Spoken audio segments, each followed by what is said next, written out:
Hi, good morning, folks. Today is February 27th, 2026. This is Coffee with Community Services, Alta California Regional Center's weekly service provider meeting.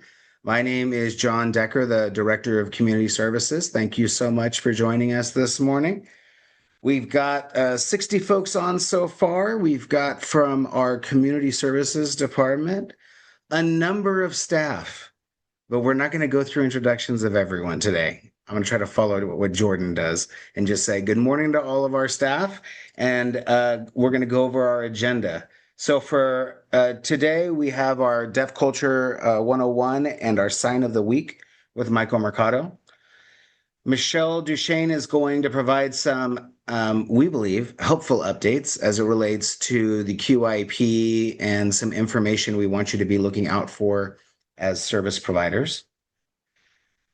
We are going to have a spotlight from Station MD, I believe, today as well. We have our service coordinator trainings starting up next week. Or I should say our staff trainings. We're going to have a discussion about the PAVE pilot at Alta California Regional Center. We've got some updates from DDS related to rate reform, and we're going to have a discussion about standardized vendorization as well. So I am going to throw it over to Michael Mercado, who I am going to spotlight right now.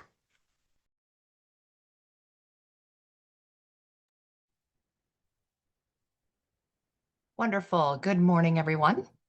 Give me just a second to get set up here. Now I can see you all. All right, we're going to talk about the signs of the week for this week.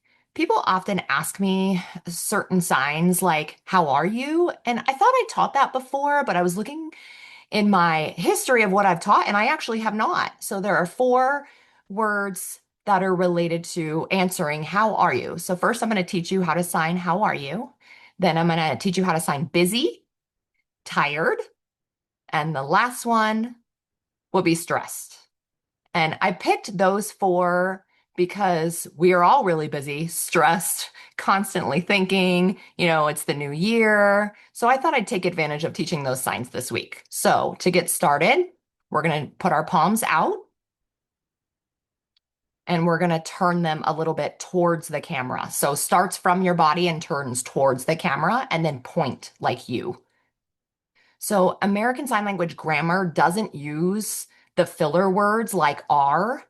So it would just be how you means how are you? So again, how are you? Perfect, everyone. Okay. The next sign is busy. So you're going to do with your dominant hand, the hand you write with, you're going to make a 5, turn it into a B, kind of looks like a 4, but your fingers are together. And then you're going to put that on top of your other hand flat and you're going to move it really fast to show that you are busy. So that is the sign for busy. Next is tired. So you're going to have your flat hand shapes with a 5. You're going to bend them in a little bit and you're going to put them on each of the insides of your shoulders and you're going to show your body going downward along with your hand moving in that same motion. So the last one for today is stress. So you're going to do the 5 hand shape with your dominant hand, and then your non-dominant hand is going to go underneath that, and you're going to show like pressure or stress going up and down. Stress. So let's start from the beginning. How are you? Are you busy? Tired?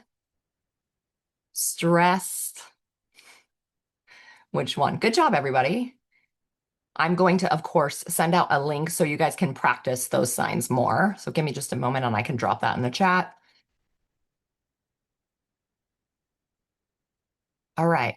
Now, as far as deaf culture goes, I wanted to focus in and do a spotlight on a person that I chose for today.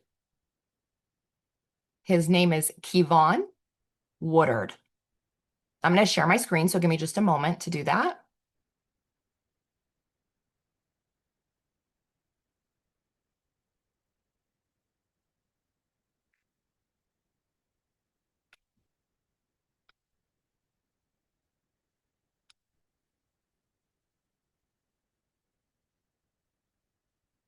Can everybody see my screen okay? All right, wonderful.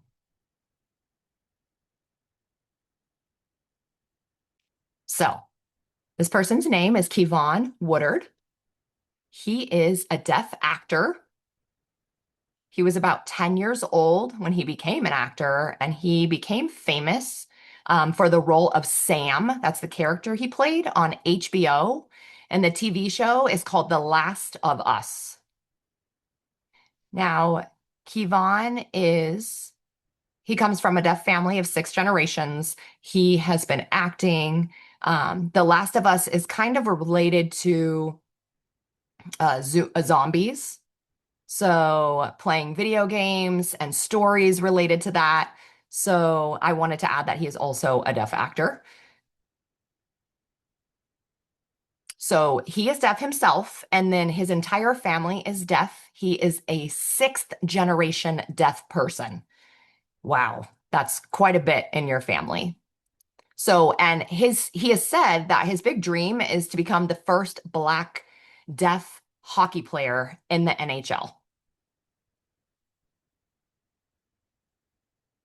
And really, he's been recognized a lot. He's very famous for the TV show, and he did so well in The Last of Us because his acting felt real. He showed his emotions, his expressions through his body language and his facial expressions. And then he used American Sign Language as Sam to show what he was thinking and feeling. So that helped the viewers connect to his character and really understand what the emotion was. He succeeded in the show because of how the communication happens. So he was very supported in communication, in acting, and he learned truly how to become successful as an actor through having access to communication. So there's someone through the cast and crew, and there's someone named CJ Jones, and he was the director of American Sign Language. He is a deaf actor himself, and he's also a filmmaker. On the show, basically, his job was to make sure that all of the signing was clear and concise. And then that helped Kevon when he would be on camera. CJ could see the screen and make sure that it was visible. He could make any corrections that needed to be happening. And CJ is very famous for helping in that role.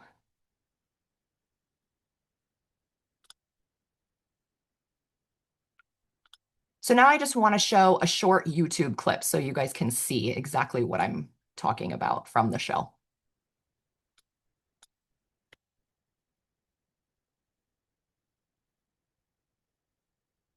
Give me just a moment. Oh, And it's a way that Sam has to rely on Henry even more. They're going to help us escape. And I said, that's so good, it makes me upset that I didn't think about it.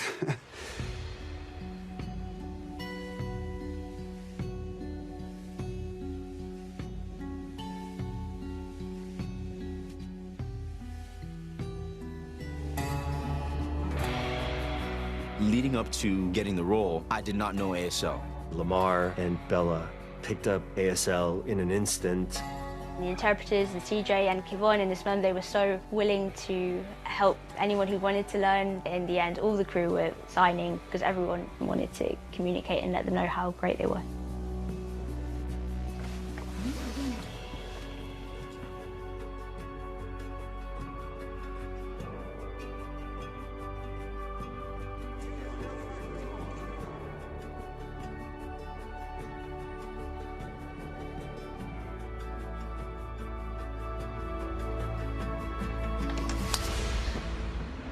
Whoa.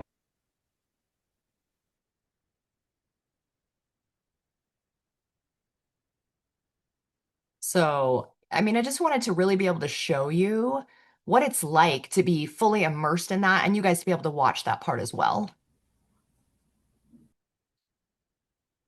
So, as far as acting in a movie, maybe you can imagine like what that could look like for survival as a deaf person who's involved in, a dangerous world. It's a zombie type situation. They can't hear. That's a little bit terrifying. But maybe you can't hear the footsteps or the warning sounds, but deaf people are very visual. So their strengths can help them survive. If it's silent, then they can use sign without speaking. They don't have to yell. They're able to still communicate silently. So they definitely have strong survival skills in the show, and it helps us just visualize what it's like. People think that deaf people are helpless or weak, but in reality, we're not. We're skilled and we're able to do things as well. So in 2024, Kevon won the Film Independent Spirit Award, and that was specifically for Best Breakthrough Performance. And that was for a new scripted series. He was only 11 years old when he won. That's so impressive. So people in the deaf community, I mean, all eyes have really been on him, and it's really exciting to see another deaf actor in the field. Plus, he's younger, so he has something to look forward to, such a long life ahead of him to be in movies, to be in TV shows, and such.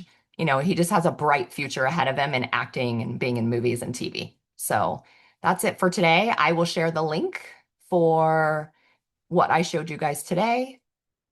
So give me just a moment. I'll drop that in the chat.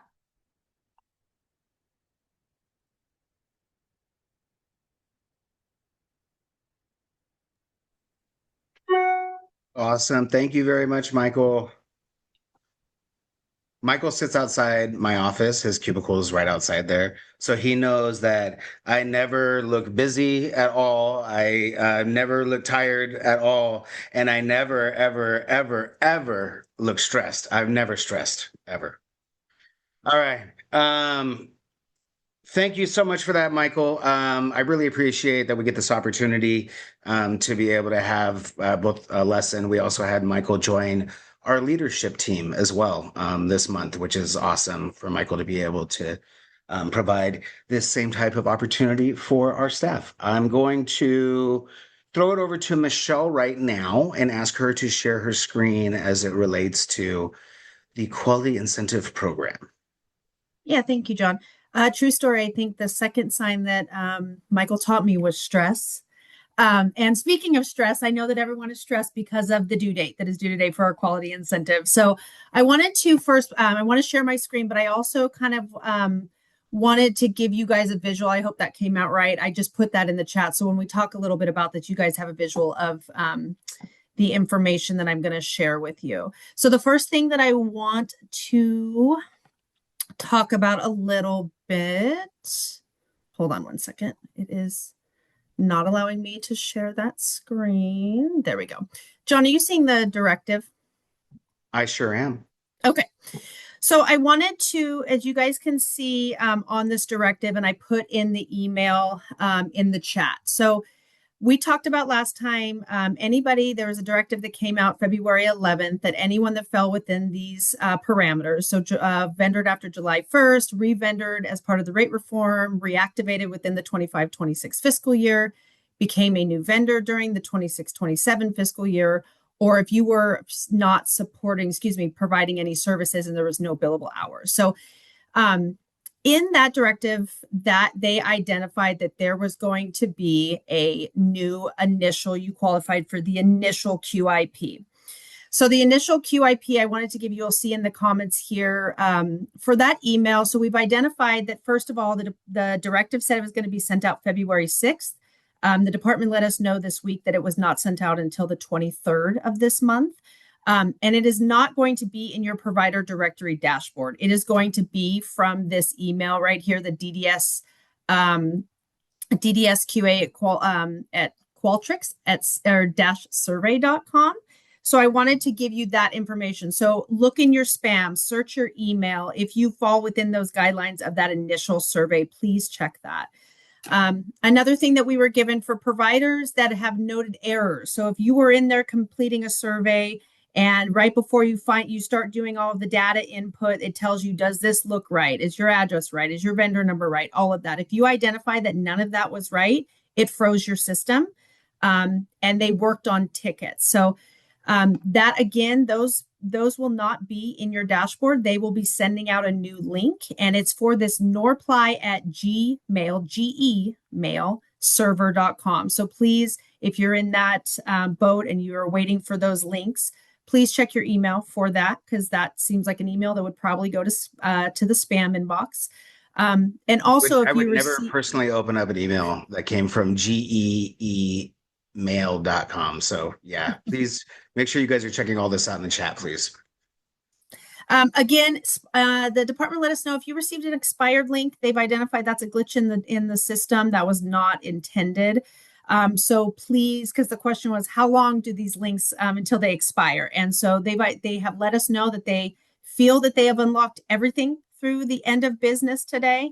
I think they were allowing just for March 1st, just for the system. So hopefully, but again, it's the end of business today. But if you are still waiting or you receive an expired link, the only way to get a new link is to email the QIP questions at altaregional.org. You'll see in the chat too, we asked for, and many of you might have had these, but the how-tos for the provider directory. So I put in there the link for the manual for providers, the how-to, and there's also a 46-minute video walking through every single step, where to access information. And that was a request because I know we have a lot of questions from you, and we're operating outside the system as well. So we have instructed our team to watch these videos as well. We can't get in there and fix, but at least we might be able to help navigate some questions and some sections based on these videos. Again, let me share my screen. I put the link in there for this page. Well, excuse me, this is the direct I want to kind of show you, but I'll go the long way. So on DDS's website, once again, you'll hit vendors. And then you will scroll down to the bottom left, the Quality Incentive Program. So the link that I gave you takes you to this page. One other thing we've identified is we were hearing from providers that when they created tickets, or if they're having an error, some providers are being asked for their parent ID information. I wanted to show you where that is. So if you go to the provider QIP survey status, which you guys should be looking at on a regular basis, we've talked about previously that the department identified people that were complete that were in fact not complete. So please go back and update and review that information. Or not update, but review that information to see how it has been updated. But the one piece, as you're going through those, if you find that you need to enter your parent ID, here it is identified here on this list. We don't know exactly what the convention and the naming convention is here. We still have to get that data, but if that's one piece that we're hearing from providers, this is the ID number that you can utilize if you get stuck and you cannot create a ticket because it's asking for that. The last thing that I wanted to share is, I think, the best news. So during our office hours this week, the department has identified that there are numerous emails that they have not been able to address with concerns of links and not being able to access incorrect information. So they have acknowledged that, and they have let us know that once the deadline ends, that they wanted to see what the impact of that was, and they would be putting out further direction to anybody that no fault of their own tried and attempted and they were not able to support, that they would be providing further direction on how those providers can make sure that they complete what is needed to be able to get their QIP for the fiscal year 26-27. So further information will be coming out regarding that sometime probably within March or April on what that looks like. They wanted the time to close to see the impact. So that's why there has not been a further directive or any process that was pulled together since then. So we'll have more. We recommend, like we've said before, please keep any and all communications that you have for being able to access and complete these requirements for the QIP. And that's all I got, John. Okay, I just want to check in on questions for people. This is a safe space. Please feel free to share with us anything that you also, please don't hesitate to reach out to us separately. I mean, obviously, this is really developed to be a process between our service providers and DDS directly. We're really trying to do our best because we are certainly concerned of the impact of service providers not being able to get their quality incentives. There is statewide just numerous concerns that continue to be raised about the fact that this is, not a rate reform process, but it is really turning into our ongoing reality of rate reform rather than just implementing something simply. Mehdi? I just wanted to thank Michelle for sharing that because I am stressing over here like you guys have no idea. Really none, because I've sent in tickets, emails to some of the stuff that I have, and I haven't received any response back. So yeah, just really stressful. We haven't received new links to what we had requested links. We're missing links. So just appreciate you sharing that, Michelle. Gives me a little peace of mind knowing that we've submitted and did what we needed to do. So then after this closes, after today, hopefully we should then, we won't miss out on the QIP, the 10%. So it just gives me a little bit of reassurance. So thank you for sharing. Again, I will say several of you have reached out letting me know that you appreciate the support that Michelle and others in our staff have been able to give you to be able to address some of these challenges. Please don't hesitate to utilize us, and we will continue to let you guys know. Please keep all of your documentation and emails back and forth with the department as it relates to this. Again, seems like we're very similarly to where we were at, a year plus ago, making sure that we've got a verification of things ahead of DDS's dates. So again, rate reform has been going on now for many years, really looking at, 2017, 2018, when the surveys first went out to service providers, to the pre-activities that went on to ramp up to get people up to the benchmark rates. But there's just been such a significant number of changes that have kind of gone on during the course of this process, in addition to looping in the quality incentive program as well. So just wanted to share some things on the Department of Developmental Services website. And are you guys seeing the page very clearly for regional center directives now? Yeah. Okay. So they put in a new thing called a process timeline here. And so I just want to share this with folks. There's the document I was just showing. And so this is just kind of giving a month at a view of different things that are going on as it relates to rate reform. I would just share many of these different activities directly impact a number of our community services staff because they have to work on operationalizing and implementing these things, and especially our accounting staff as well. And so I just will say there is a level that with the continued modification and changing of rates and the request to implement those rate changes, it is getting to a point now where we are 14 months into after we're supposed to have implemented things, and we're still, these are some significant things that are still going on. We're pending rate changes still for transportation providers that are supposed to be implemented coming up here as well, but just wanted to share about all of those different things. With this, one of the things that's required for rate reform is for us to go through and make sure that we've updated all of the authorizations for individuals, getting rid of any of those subcodes, service codes that are no longer being utilized. Last week, I showed you that the Department of Developmental Services has now put service code descriptions on their website. One of the things that's nice about that document is that it does indicate which of the ones are the ones that the department is no longer doing for vendorization. However, that did require us to have to switch over thousands and thousands of authorizations. And so you can see regional centers are still reporting in. There's some regional centers that are a little bit ahead of other regional centers when it comes to transitioning the authorizations. And I will just say that I really appreciate the work that our community services managers have done, and definitely Robin and the accounting team and Iqbal, and getting everything as updated as possible for the authorizations. I understand it's been hard. Some of you have had some very poor individual experiences that I just want to acknowledge, I know have gone on. But if you look at the totality of things that are going on at other regional centers for people that don't have their updated authorizations, again, it is nice to have only a few of these. I know we have a handful, again, of some ratioed services that we are working on getting information on that too. The department decided to post the exemption information. They didn't break it down by regional center. I don't know, maybe thank goodness for that. I don't know, maybe if I look at this one, but you can see the ones that are pending still. And this is as of 2/18. I don't know what their commitment is to continue to keep posting these. Maybe they'll post another one. I think we're going to get Well, I will tell you, we will get some more directives, I believe, later today. There was some draft information that's being shared right now. So we have some more directives, I think, that are going to be coming out here. But just want to make sure folks saw that stuff that's available on DDS's website. And then I want to, and I saw her log in, so let me see. I like to pick on people to call them out when they have their camera on in a meeting. Oh, Dana's still got her camera on. I love it. Hey, Dana. So we had an opportunity this week, right, to participate in one of our listening sessions. And so I'm hoping that maybe you could just give us a quick summary of and then a plug for why we do listening sessions.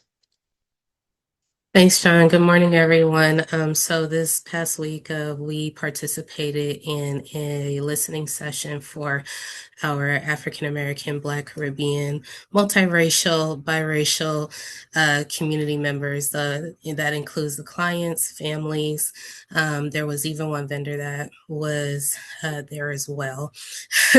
So we participate in listening sessions because we are really interested in making sure that we understand what the need is of clients and families and where clients are having barriers to accessing services and supports.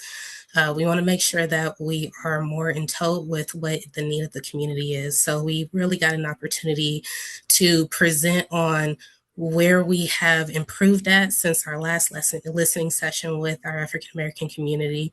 The last one was in September 2025. And we got to report out on where we made some improvements at, as well as listening again to where we need to continue to make improvements at. There was also a listening session hosted in Yolo County with VYC and Empower YOLO as well. And we had a similar outcome for our Hispanic Latino community as well. So we really want to make sure that we are meeting the need in that moment. That's it. Excellent. Thank you very much. I'm going to share my screen real quickly so we can make sure everyone knows where to find this information. Listening sessions are certainly something that we have participation from our service providers from. However, I would share with all of you, please do not think of our listening sessions as a place to come and promote your service. It is great for you to participate and be able to speak to the needs of your local community, but that is not the intent of us to hold these types of meetings.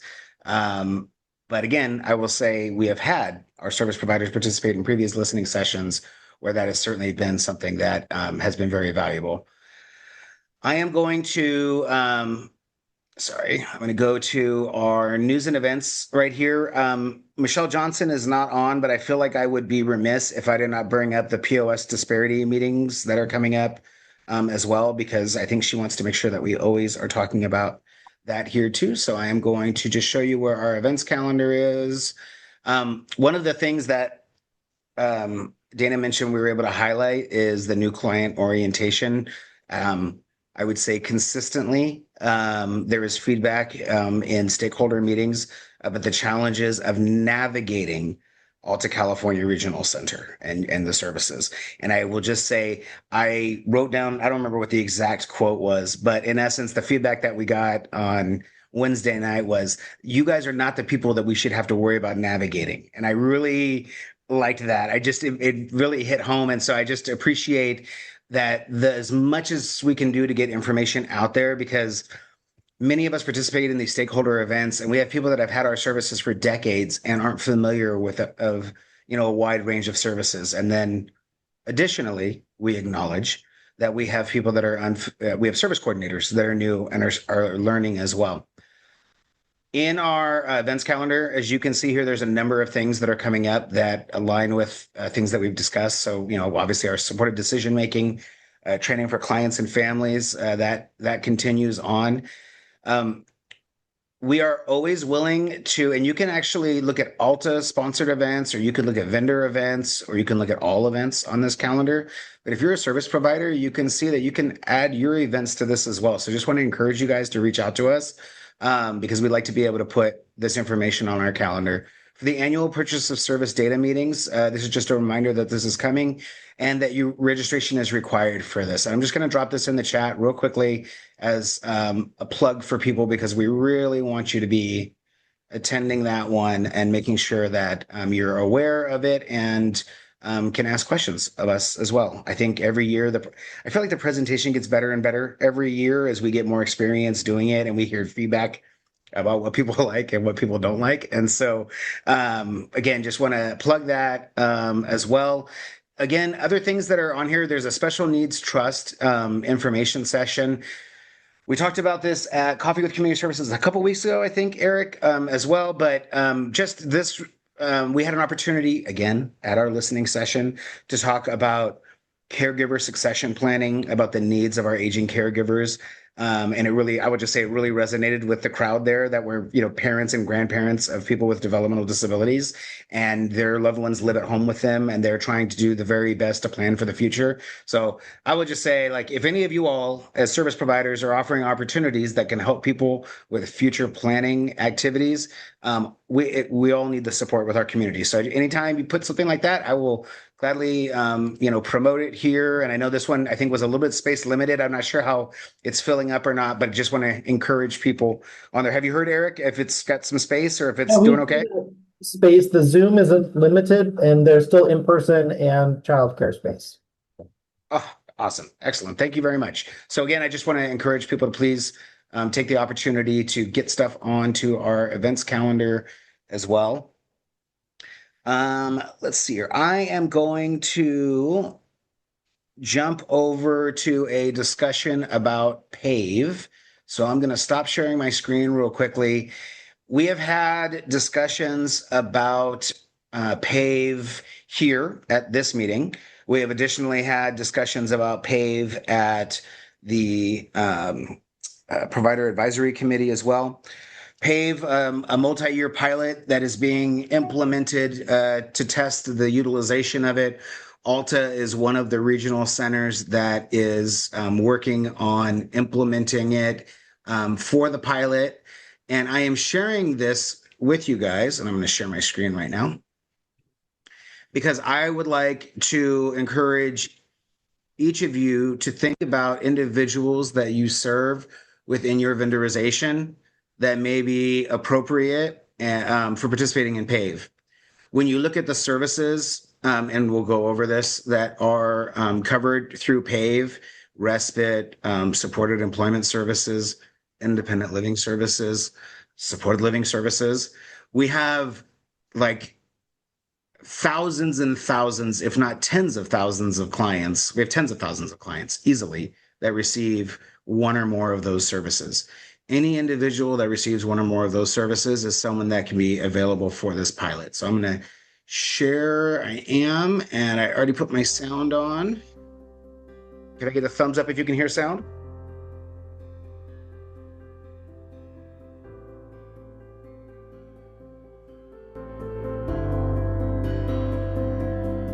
What is PAVE? PAVE stands for Person-Centered Advocacy, Vision, and Education. But what does that mean exactly? Let's take a closer look. The P in PAVE stands for person-centered. This means putting people at the center of their own lives and the services they get. The A is for advocacy. That's about ensuring everyone who receives services knows how to speak up for themselves. It's also about giving people who support those with disabilities the tools to speak up about what good services should look like. It's all about empowering folks to live their best lives. Next is V, which stands for vision. This part is about having a clear idea of what great services for people with disabilities should look like. It's about helping people with disabilities to have the best possible quality of life. Lastly, the E stands for education. This is about giving everyone the tools, information, and training they need to improve the quality of life of people who are receiving support from developmental disability services. So what's the big goal of the PAVE project? Well, it's about making life better for people with developmental disabilities. Here's how. It helps people live their best lives. That means happier, more fulfilled days for everyone involved. It collects important data about what people's lives are like and how well services are working. This data helps improve services and makes sure everyone gets what they need to have a good life. And it makes sure individuals and their circle of support all have access to this information. That means families, caregivers, and leaders can all work together to provide top-notch support. Now let's break down the three main parts of the PAVE system. First, there's the Service Recipient Portal. It's like an online toolbox that helps people provide important information that they want those who provide their support to know. It also helps people and those that support them plan and track progress in a way that's all about the person receiving the services. Second, there's a new training program. This helps people receiving services to learn about their rights, about what good services should look like, and about how they can speak up for themselves. Those providing direct support can gain knowledge and skills to help them enable and empower people to live their best lives. Those leading services can get the information and skills they need to coach, lead, and motivate staff to work in a way that improves and maintains the quality of services and the outcomes they experience. And of course, everyone benefits from the education provided through the data collected and evaluation completed under the PAVE umbrella. And third, there's a system for checking how good the data is. It makes sure the info collected is accurate and reflects the real experiences of the people it's about. At the heart of it all is the person getting the services. They get to use the PAVE portal to share their important information and their goals and plans with their circle of support. They will be able to access tools and training that will help them be as independent as possible. They will be at the center of decisions about their lives, and they will be the main source of information about their experience of services. And that's the PAVE project in a nutshell. It's all about putting people first, helping service providers to support people to have the best quality of life, respecting people's preferences, and collecting data to pave the way for better services in the future.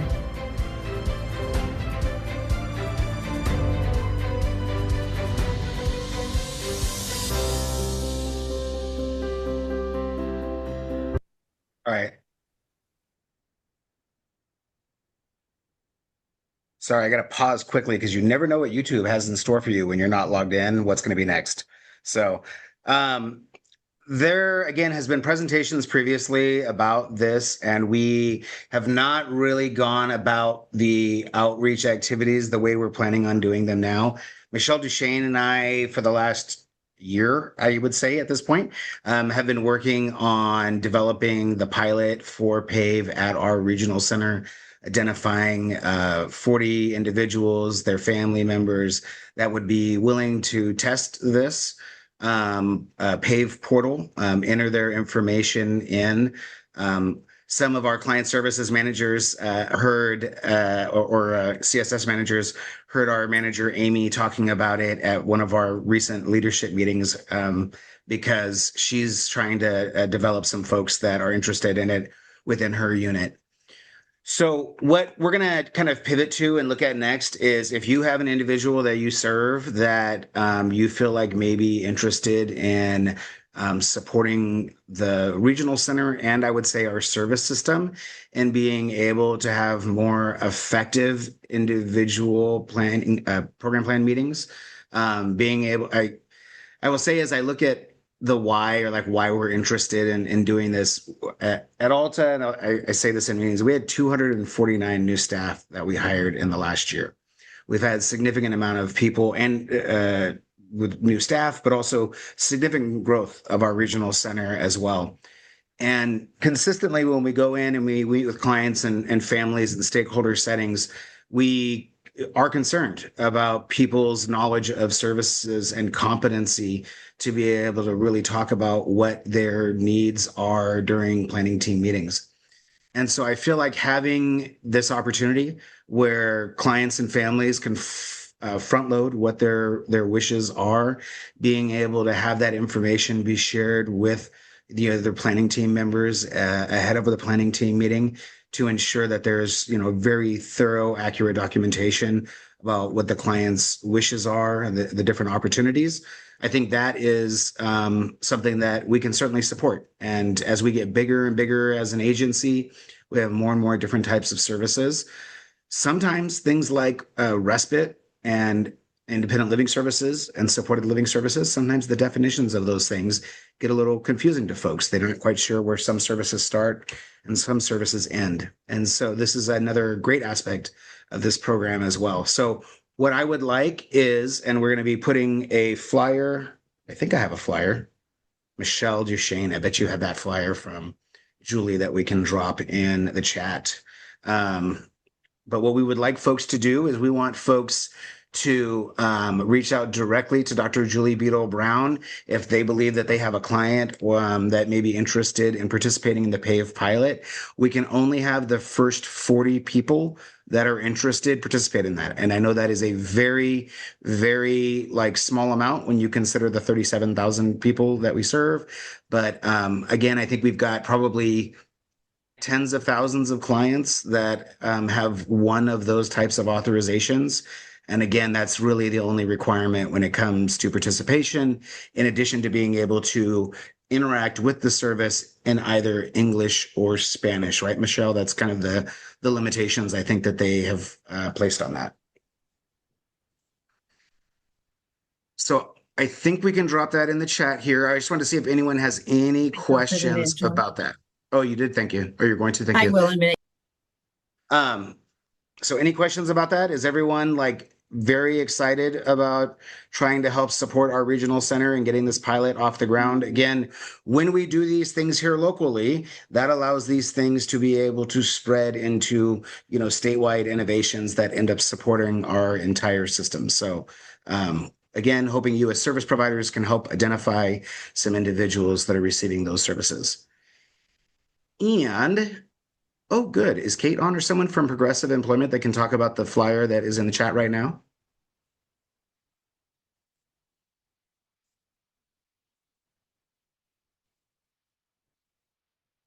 Maybe, maybe not.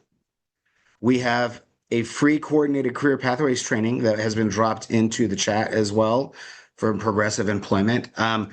I will note that we don't have Carol Watillo here today. She was, I think, moderating the panel this morning. Oh, Rachel's here. Yeah, go ahead, Rachel. Hi, John. Are you able to hear me?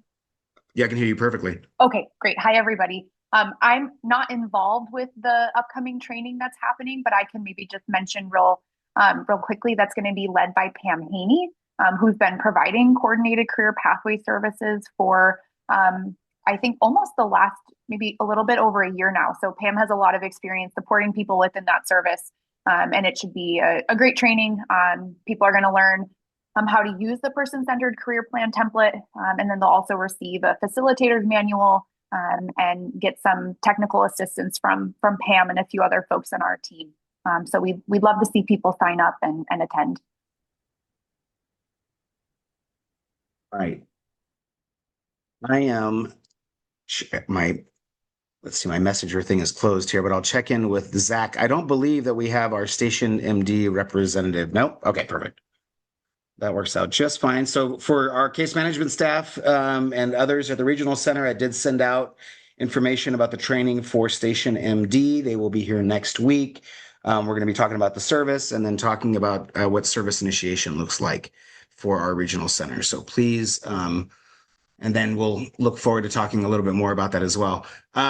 Today is CalTASH conference, and there may be a number of folks that are not going to be around because they are there today. I am going to be going a little bit later to do my presentation along with Rhonda Phillips. So Rhonda is going to be joining me, and we're going to be talking about a number of things. But first, since I'm sharing my screen, just a note here. There's a lot of familiar folks because this is the Sacramento area, but Saud is people that many of you know from CalAPSE, and Carol Watillo, our local leader in that space as it relates to a number of these areas. And then Jackie Armstrong and Natalie Cooper and Jessica Grove and Sonia Fox, all people that, I think should be folks that many of you are familiar with. So, Rhonda, we've got one coming up late today, right? Yeah, we're kind of, I think, at the end of the day, so hopefully people stick around for our exciting information. I'm going to be grabbing people in the parking lot if I see them leaving and turning them around towards the building. So we have a discussion. We're going to be talking about three different things, right, Rhonda? What are we going to be covering? Oh my gosh, caught me off guard. So we're going to be talking about what we do to promote housing security. We're going to talk about our partnerships and developments that we have successfully completed and ones that are in the pipeline moving through the future. We are going to talk about our housing access services and how great they've done the last couple of years since being vendored and how the app is going to be going statewide. And we're going to give a brief update also on our assistive technology pilot. Yeah, I will say, very excited to get, I think we've got what, from 4:25 to 5:20. That's how much time they gave us. So we'll see if we can jam all of that in there during that time frame. But very excited about this. I gave a similar presentation on Monday down in Solvang, which is not a convenient place to do presentations at because you have to drive there. But I was able to meet with a couple dozen housing authorities throughout the state of California to also talk about all of the innovative housing development and also all of the services that you guys do as service providers that allow our clients to be able to successfully realize their dreams for independent living. So I just want to thank Rhonda, who is going to be coming down to the conference and doing this late afternoon session. And I know we have some of our service providers that are going to be exhibitors as well for the CalTASH conference that's coming up too. So we're excited about that. Michelle Duchesne, I wanted to go to Alta's website and navigate to standardized vendorization and see if you could just give some of these folks might be some of our applicants in process as well. And so I think we just need to make sure everyone's clear about what next steps we're going to be doing as it relates to, standardized vendorization here. So I'm going to just navigate on our website to, there it is, vendorization rollout in the provider directory. And what do we have in store here soon? Yeah, thanks, John. So as you can see, John is on our website for kind of what the department has identified as the rollout. So on this page, John, would you mind going to becoming a service provider? Because I know that's what everyone's used to going to. Yeah, sure. So on this page right here, you'll see the old provider at Alta Regional is no longer. So it's really directing you to the vendorization rollout of the provider directory. But within this, which John had showed you, but within this becoming a service provider, we are working on uploading and front loading all the information for every service code on what it looks like and what the expectation is for vendorization. That will include the service code description, the Title 17 requirement, or service standards. It'll also include a pre-LOI submission checklist so that you can be well prepared because the department has identified a very, very short time frame that they are requiring for these vendorizations. We wanted to make sure you guys are prepared to be able to meet those timelines. So you guys will have a copy of the program design template. You'll have a training that you guys can utilize as a resource. So the hope is that you have everything gathered, and when you submit the LOI, you have all of those things drafted and gathered for us so that we can move through that process smoothly. So I just met with our training manager and talking about the website. We're hoping to have everything built and on the website. May is really our goal at this time. It's going to also, John is showing you just some visuals on what the timeline looks like, but it also is going to give you a breakdown of what the expectation is, not only from the regional center, but what we need you as providers to do in each stage, because there's a lot of back and forth. And the provider directory, I'm not sure if it alerts you, but we've had some providers that we've had to close out because we were not getting the qualification information that we needed. And we only have 15 days to make that determination in that requirements phase. So with these checklists and with this front loading information, the hope is that you have it all ready and you submit it with your letter of interest, or you have it ready as soon as we ask you can send that. So we're still being able to qualify you within that 15-day timeline to move you over to the submission phase.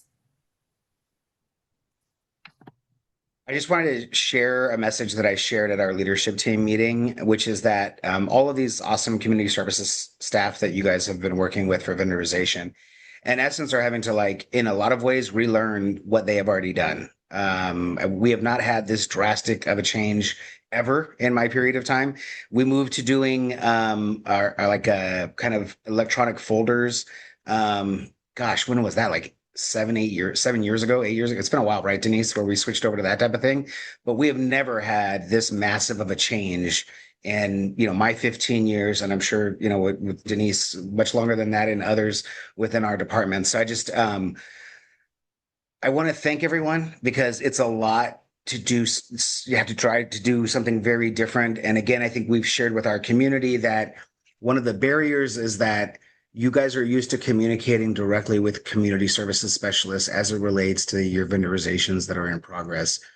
Moving forward, what we are required to do as a regional center is that we have to funnel the communication into and out of the provider directory through a small number of vendor coordinators at our regional center. And it's just not something our staff have ever had to do before. And we're figuring it out. I was talking to our managers this morning that this is kind of just our pilot phase of this process here. We do believe that what Michelle mentioned, which is front loading the information on our website, is something that will make applicants, we will have less people being denied during the requirements check, phase up front. And I just want to mention to you guys that serve multiple regional centers, that multiple regional centers are looking at something similar, front loading information. Regional centers may have something specific to their regional center that is required for your vendorization. Again, regional centers are wanting to make sure that that information is very transparent to you. If there's anything that's an additional to, like, the required documents that are going to be in DDS's portal. Michelle? Yeah, I just wanted to remind, if you guys have any questions on this, so once you submit in the LOI in the provider directory, or on that strict timeline. But if you have general questions, I just put in the chat, we have a vendorization at altaregional.org. Please feel free, before you submit that letter of interest, reach out, send an email. We will forward it to, just please be sure to include what service you're looking to open, so that I can forward you, or Helen can forward you to the correct specialist to ask all those questions at this time before the front. Like I said, our goal is May. But for those general questions before you submit, please feel free to, and don't hesitate to reach out, and we'll forward you to the specialist who can help you. Okay. Just in the last few minutes here, I just want to kind of do a reminder that, or a discussion just briefly, that, we have done a really significant number of vendorizations. We, did 331 last year. We did 335 the year before that. That is making up in many areas for service deficiencies that we have had, for as long as I've been part of Alta California Regional Center. But moving forward, I want to continue to engage with you all about how we can best describe to you what our resource development needs are as a regional center, so that you really know what type of additional services to be proposing in our local area. Medi and others know that serve kind of our outlying areas, that sometimes that's a real specific service need that is, impacted being able to get individuals into possibly residential care in those areas, possibly getting transportation services in those areas as well, and ensuring that we've got, a sufficient amount of day services that can support like a little bit of a wide range of needs, for individuals too. And so just in, looking at several of you service providers here, and I cannot underestimate the amount of applicants that we receive for new vendorizations at this time.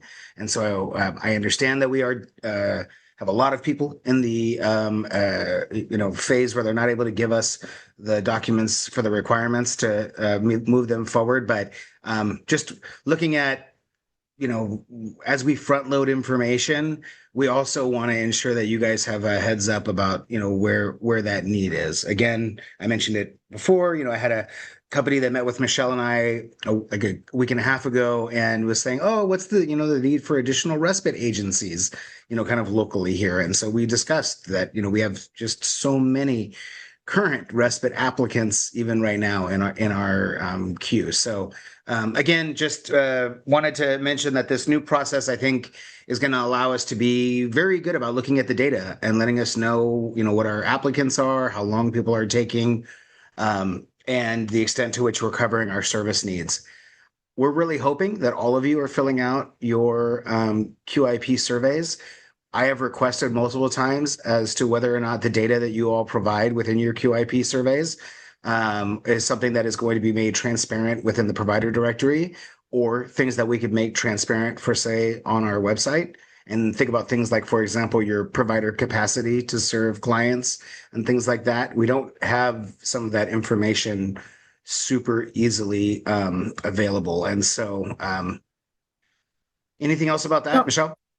Yeah, on our website, if you wanted to share, we can share next time. If you go to the rollout, there's actually a section that we've built in there that we are working on that data. I don't know if you want to share that now so that they know where to find it as we go would you through mind this. just sharing that so they know kind of what our status is that we're working on it? Yeah, let me share this my is something that has been brought up by you guys many times as service providers, and so Are you continuing to. seeing the webpage, John? Okay. Yep. So Yep. right here on the vendorization rollout on the become a service provider, like we said, we kind of what's vendorization? This is what the department had us kind of provide to you guys.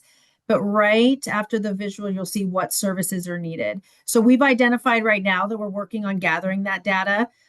So this, as we start putting that in there for the service areas that are in need and the service types, this is where you'll find that. So we hope to update that monthly, quarterly, whatever that looks like as far as gathering that data, but this is where you'll find it once it's there.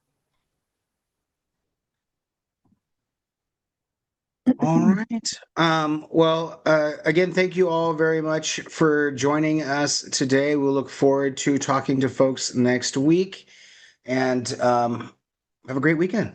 Take care. See you all.